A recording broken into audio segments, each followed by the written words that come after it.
देबू नहीं खाए तका बोला हम कमाए चिता टूट जाए तोहरा राजा जी के दिलावा टूट जाए तोहरा बलम के दिलावा टूट जाए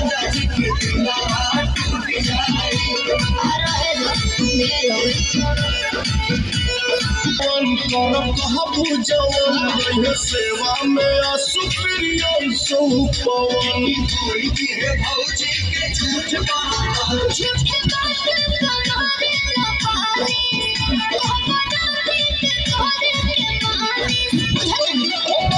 धनी तोहरे पर सब धन लूट जाए